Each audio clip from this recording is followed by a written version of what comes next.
your song 18 Days. There was a history of it somehow tying together the true story of Buford Pusser. Tell me about that. For those who don't know, Buford Pusser he was made most famous by, I guess there were two movies, but most notably recently The Rock's performance in the movie Walking Tall, which was a not so conditioned sheriff who kind of ruled with an iron fist, but he was in a very crooked town and he wanted to clean up the town. So a lot of the stories that you hear about Buford Pusser, from what I hear according to folklore, are very true. He was in Corinth, Mississippi, where Jason is from, and Jason wrote the bulk of that song. And when it comes to his memoirs, he was actually, what they didn't show in that movie was that when everything was going down with the dirty authorities and just the riffraff in town that were all together making the city a dirty place, he was just beating the crap out of them, and it was like something came to a head. They tried to kill him. They drove into his wife.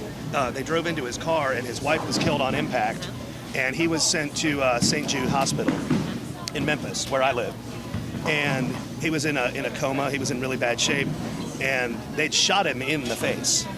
So when he came to, he had all these bandages on, and he took them off. And in his memoirs, he wrote, "It had been 18 days since I had to look at myself." And it's like that lyric is just so iconic. It's just, it's almost like screaming for a song to be written. And so we took that lyric and we just wrote a song based on how we felt like he would feel about his wife being gone. And anybody can identify with a song like that, about just missing somebody and wanting to get back to him, which is why the military really took a hold of it. And when that happened, this is back in the MySpace days, if you remember that far now. A veteran's wife put this compilation CD, not a CD, it was a compilation video of soldiers coming home and reuniting with their families and loved ones with 18 days in the background.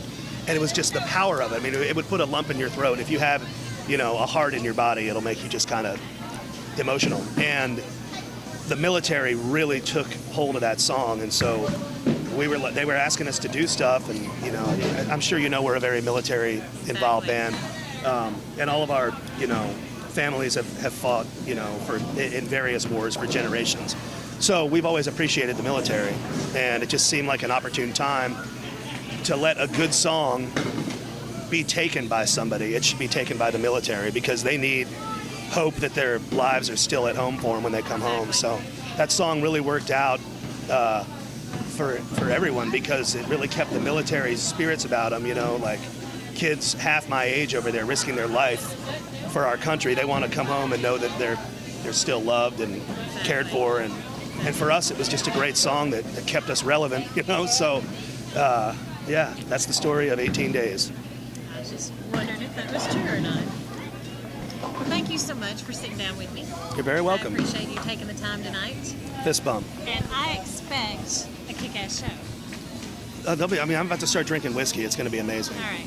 That's what you need. You'll be able to watch. I'll start playing from my brain, and then the whiskey will start hitting. I'll be playing from my heart, and then it'll just degenerate south to my testicles. And it'll just be Guitar-mageddon. That's what you need. All right. That's what